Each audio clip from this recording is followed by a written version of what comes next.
เทบ่ร้ายบ่กาแฟมาอีกจังมานมมาขอบใจโดยโอ้อันนี้น้ำอาบอยู่นี่มันน้ำกินเลยอยู่นี่คือกันบ่โอ้ได้ทั้งน้ำอาบน้ำกินเนาะน้ำมาแต่ผู้บ่นี่เออยังไงมาเนาะเบิ้งเอาสิเอาขนมให้บ่เอาขนมให้น้องๆเพิ่นนำแน่เสียน้องไปคิดเห็นก่อนเอาเป็นเล็กหน่อยเลยจังสี่แหละเฮาเวลาเฮาพ่อแม่บ่อยู่เรือนเฮาก็เบิ่งน้องนะเบิ่งน้องดูน้องจังซี่คนละก่อนเด็กน้องมันก็ได้ไหมแต่ละเดือนยังได้เสียค่าน้ำบ่ได้เสีย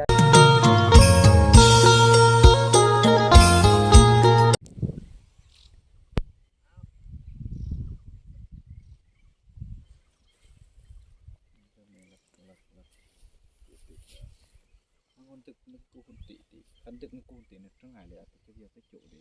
กูดูในกรุงเรียบนี่พี่หน่อยตอนนี้มาได้หอดจุดกังหันลมพี่หน่อยหอดจุดแต่ว่าบ่ทันได้เทิงจุดแท้ทำสมัยมีแต่ได้เงยเบิ่งพี่หน่อยหากันแนมเห็นทำสมัยกะบ่ฮู้ว่าสิได้เดินทางไปต่อหรือบ่พี่น้อยแล้วก็สิได้เดินกลับหรือบ่พี่น้อยก็มาลุ้นเบิ่งน่าจะสิได้พิจารณาต่อไปพี่น้อยพุ่นก็งึดคือกันนะพี่น้อยเขาเจ้าก็แบบว่าเอาขึ้นตามอันนี้ดอยผู้พี่น้อยหลังผู้ทำสมัยก็ถือว่าเก่งสีมือเขาเจ้าเสียวซ่านอย่างแห้งรถดังนั้นพี่น้อยน่าจะเขาเจ้าน่าจะเฮ็ดเส้นทางตามเนินภูต่างๆท่านผู้ชม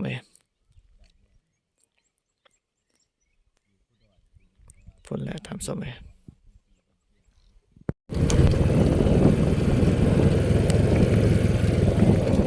พี่น้อยถือว่าตอนนี้เดินทางไปเพียงเท่านี้พี่น้อยสิได้เดินทางกลับพี่น้อย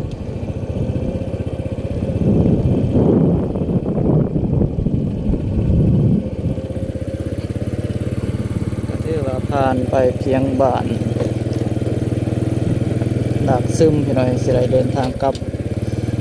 พี่น้อยบอกเพราะว่าเฮาบ่ฮู้จุดหมายปลายทางที่จะไปพี่น้อยก็บ่มั่นใจพี่น้อยว่าคนที่เฮาอยากนัดไปหาเขาเจ้าก็บ่อยู่พี่น้อยจำเป็นเฮาติดต่อบ่ได้นะพี่น้อยเพราะว่าเขตนี้สัญญาณบ่มีพี่น้อยสำหรับดักเจ็ดทำสมัยเป็นเฮาต้องได้เดินทางกลับแต่เมื่อตั้งรักมือนาสิได้เดินทางไปต่อทำสมัยพี่น้อยมาเบิ่งเด็กน้อยทางหน้าพี่น้อยเจียกับผ้าไปกับคุณยายเพิ่นทำสมัย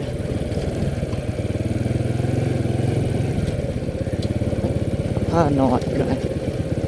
ผ้านอนหรือว่ากระจกพี่น้อย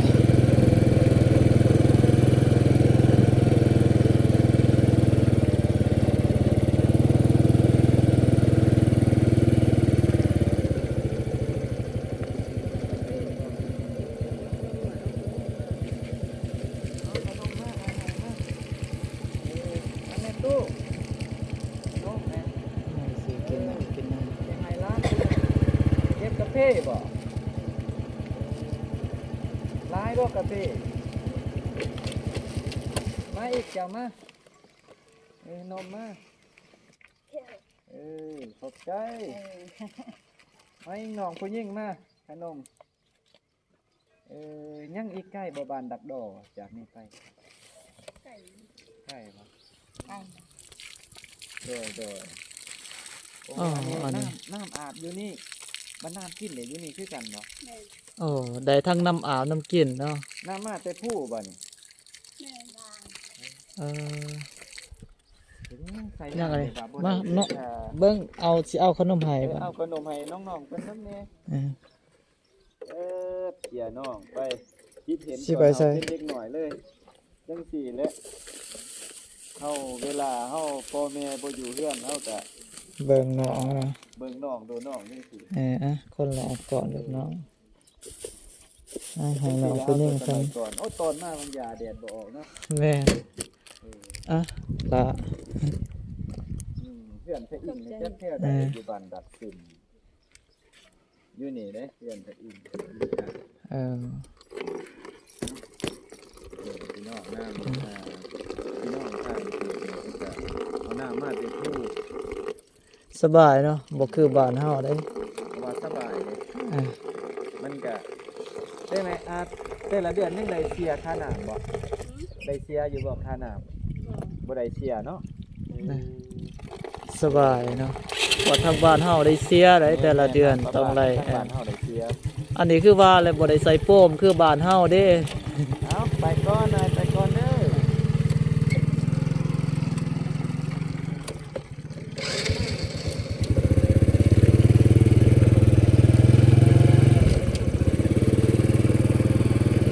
พี่น้อยแสดงเดินทางไปต่อเดือกกลับบ้านพี่น้อยคุณยายมากับหลาน2 คนพี่น้อยมาแต่เก็บเพ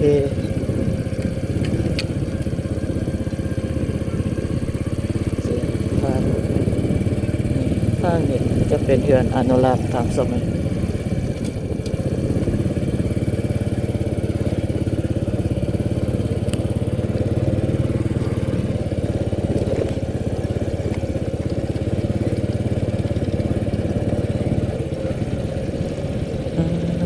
บรรยากาศพี่น้อย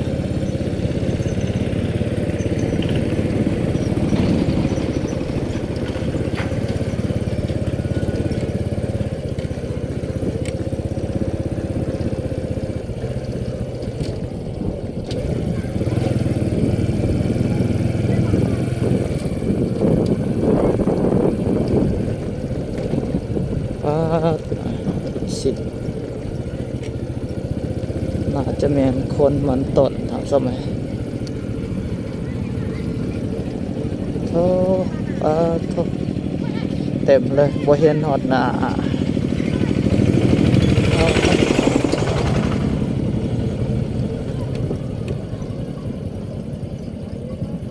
สบายดีมาแต่ไสเนาะเอาขนมล่ะเอาขนมว้าวเหรอเอา เอาดิมาอายกันโนมาเอาพี่น้องเอ้ยบัดอายกล้องบ่ เอาขนมไผ่ไปอยากเอาเนาะอ้ายกล่องแล้วสงสัยคนบอกเคยเขากล่อง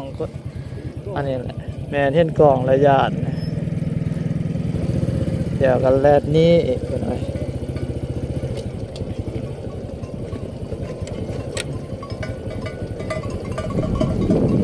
โอ้พี่หน่อยสวนพักกระเจ้าเนาะสวยงามสบายพี่หน่อยบ้านเขาเจ้าบ่ได้เสียเงินเสียค่าน้ำในพี่หน่อยเขตชนบทบ้านนอกของหน้าเขาเจ้าพี่หน่อยสะดวกสบายน้ำในบ่ได้เสียเงินเสียทองครับสมัยพี่หน่อยก็สำหรับบ้านดักซึมก็ได้สิ้นสุดลงเพียงเท่านี้พี่หน่อยก็มีบ่หลายหมู่บ้านมีบ่หลายหลังคาเรือนพี่หน่อยก็ผู้คนก็เขาเจ้าก็ส่วนหลายน่าจะเมื่อให้เมื่อส่วนพี่หน่อย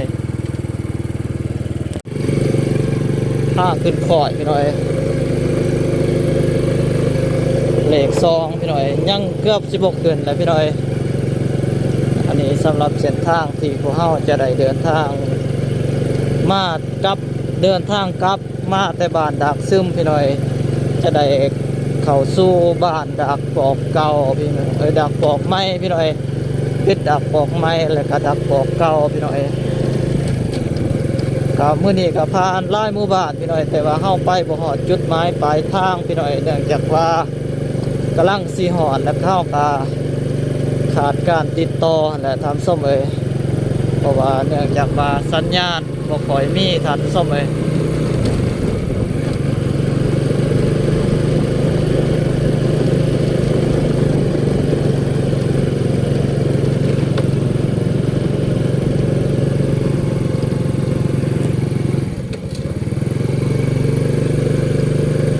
สูงกว่าเก่าพี่น้อยมื้อนี้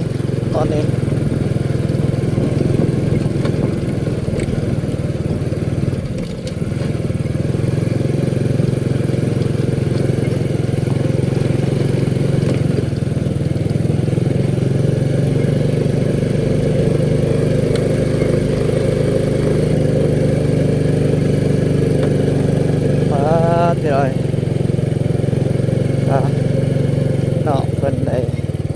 วยกับคุณยายเนาะ ของเขาเด้อ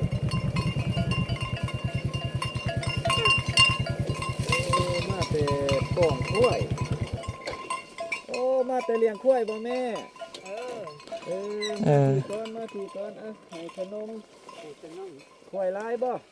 ก็หลายนะเดียว นั่นลูกบ่หรือว่าหลานชาย แม่นล้าน หลานบ่ อ๋อ โอ้ขอบใจเด้อ เออ มาดิ เออ เลี้ยงแต่เช้าพุ่นบ่แม่ เออ มีปองเมื่อบ้านนะบ้านนี้ เดินทางกลับบ้านพี่น้อย ได้พี่น้อง ป้อม อ้าวเออ บ้านนอกขอบมาบ้านประมาณนี้พี่น้อย กอง เข้ามาก็ ขายบัดบ่ได้ขาย พ่นพี่น้อย2ถาด เอ๊ะ ใหญ่กับล้านเนาะพี่น้อยไปต่ออีกพี่น้องนี่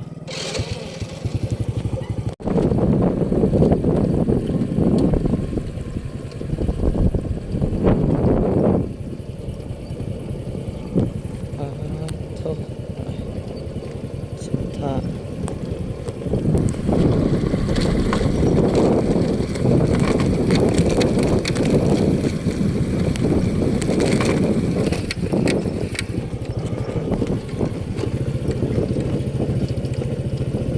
ดูอย่างตาย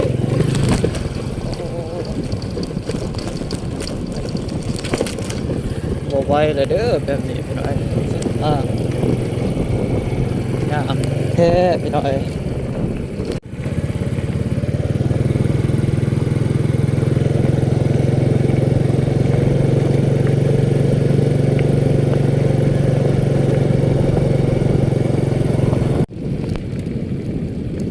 พี่น้อยสบายดีเด้อพี่น้องหมดสุขูสุขคนพี่น้อยนี่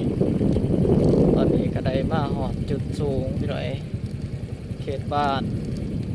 ชายแดนระบาดบ้านดับปอกก็ดับปอกไม่กับบ้านดักซึมพี่น้อย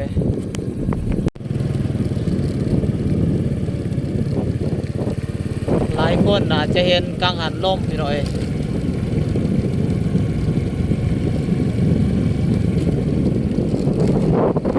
ทางนั้นสมัยนั้นพ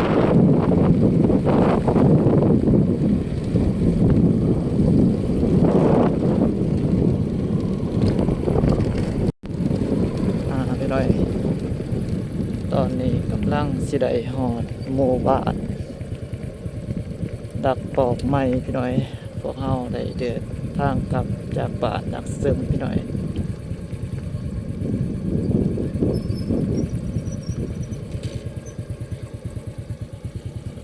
สมัยบรรยากาศ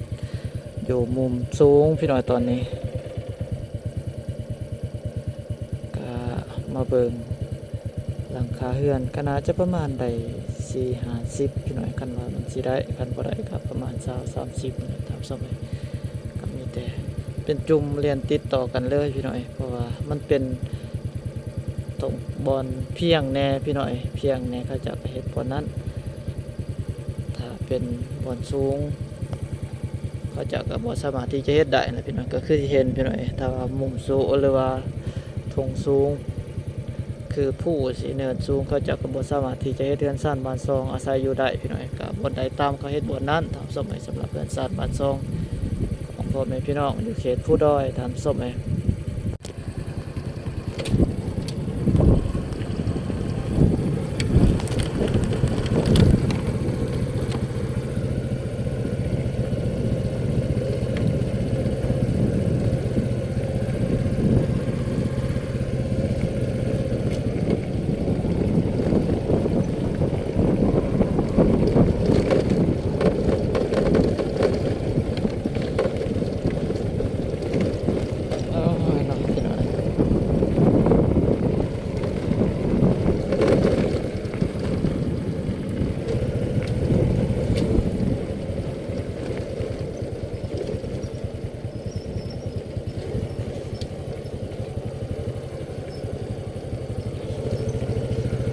ใกล้สิฮอดหมู่บ้านครับ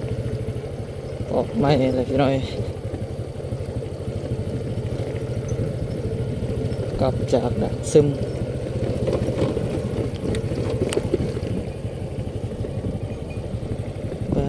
พี่น้อยบรรยากาศหมู่บ้านเขาเจ้าก็เฮ็ดบ่อนกลางหุบเขาถามสมัยบันไดมันเป็นบ่อนต่ำเขาเจ้าได้เฮ็ดได้สร้างน้ำกัน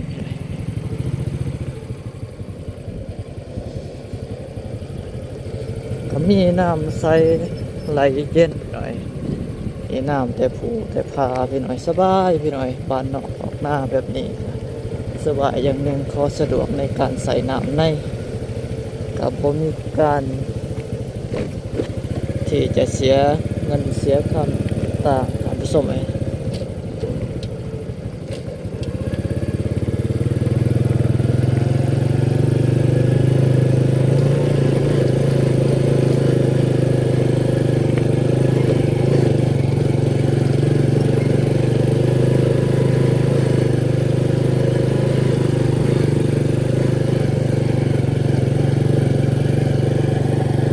ทางนี้นะจะแม่นหูเฮียนพี่หน่อยมีเด็กเล็กเด็กน้อยเตะบานพี่หน่อยเลย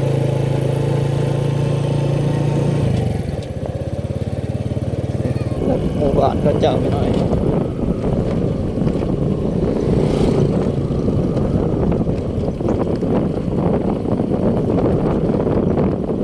ก็ถือว่าบ่หลวงบ่หลายในทางสมัย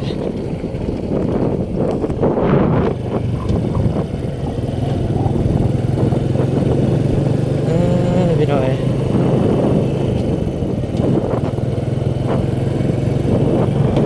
มีการปลูกพืชปลูกผักสวนครัวหลายพี่หน่อย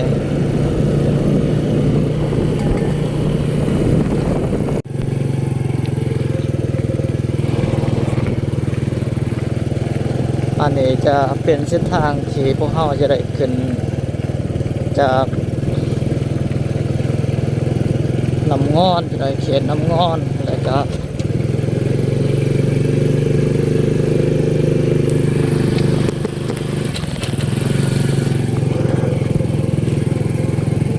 เขตน้ำงอนแล้วก็เขตบ้านตาปอกเก้าพี่หน่อยแล้วดักปอกไม้ไปสู่ดักปอกเก้าทางส้มเลย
พี่หน่อยย่างตัวปีกาอีกแล้ว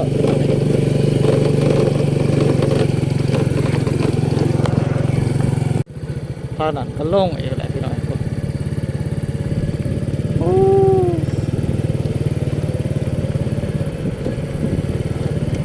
ยากกว่าปีกาอีกแหละถ้าเปรียบขึ้นบ่ได้พี่หน่อยใส่เหล็กนึ่งเอาพี่หน่อย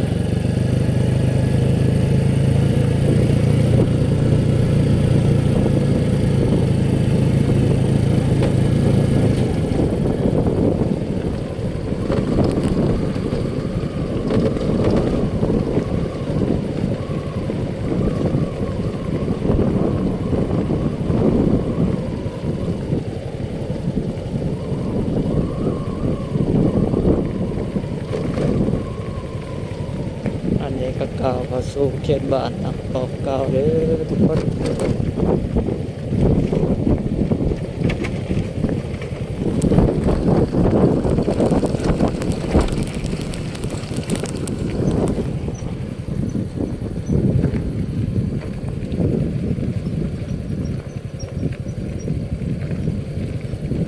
ี่น้อยอันนี้แมนเฮ็ดเรียบตามข่อยภูมิถามสมัยเพราะว่าเขตนี้มันบ่มีบ่อนเพียงจักหน่อยเป็นไหมแบบนี้คอยผูเลยเป็นไหมเขาเจ้าอาจจะได้คุดหรือว่าดุดเองพี่หน่อยเป็นผักเป็นผัก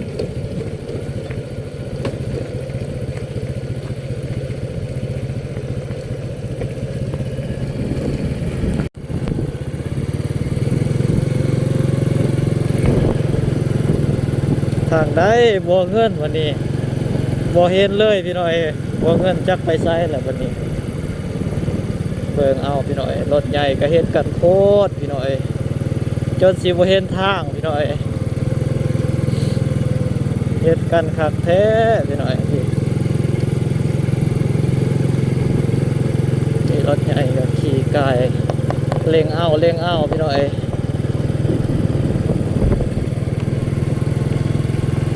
จนสิบ่เห็นทางเลยครับส้มไอ้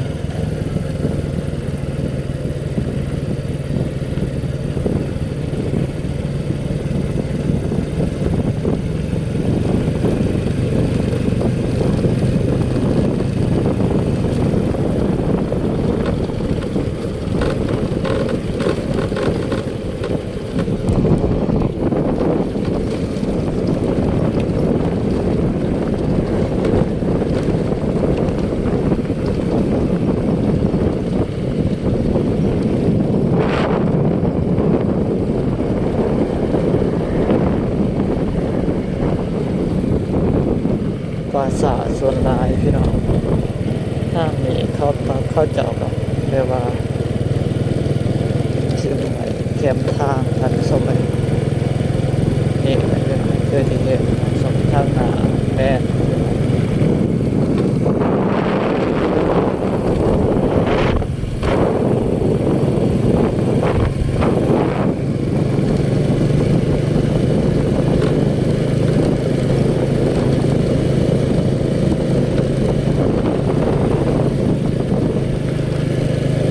เจ้าบ่ได้ปากกวางปากใกล้เรียบตามแคมทางเลยทันสมัย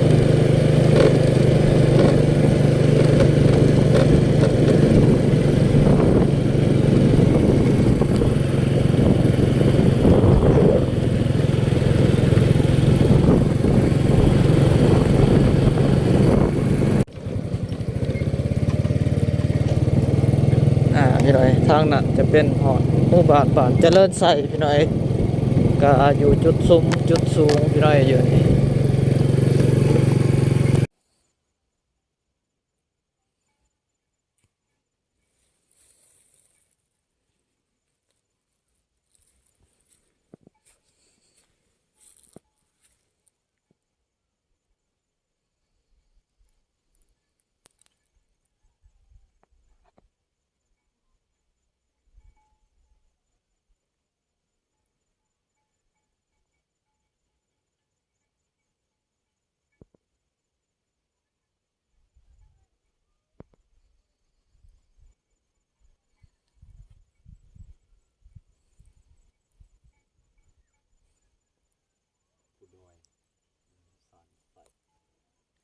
บ้านเจริญไฟทาง พี่น้อยพุ่นเส้นทางที่พวกเราเดินทางแม่นคือที่เห็นพุ่นแหละพี่น้อยอยู่ลุมสุดก็มีทางเดียวพี่น้อยออกจากเจริญไส้เข้าสู่เมืองสันไส้พี่น้อยพุ่นฮอดพุ่นเลยตามซอยพุ่นเดี๋ยวนี้แปลนเบิดเนาะบ่คือตอนปีกายปีซื่นเนาะปีกายปีซื่นยังเป็นป่าเป็นดงแต่ว่าเดี๋ยวปีนี้ก็ถือว่าแปลนกว่าปีผ่านมาตามซอยก็คือที่เฮาเบิ่งเห็นเส้นทางที่เฮาเดินทางมาแต่พ้นไปแล้วพี่น้อยเรียบตามพุ่นฮอดพุ่นจุดพุ่นก็ยังเบิ่งเห็นเส้นทางพี่น้อยฮอดพุ่นพี่น้อยหอบผู้เขตนั้นพุ่นแหละทำสมัย ที่เราเดินทางมาพี่ทำสมัย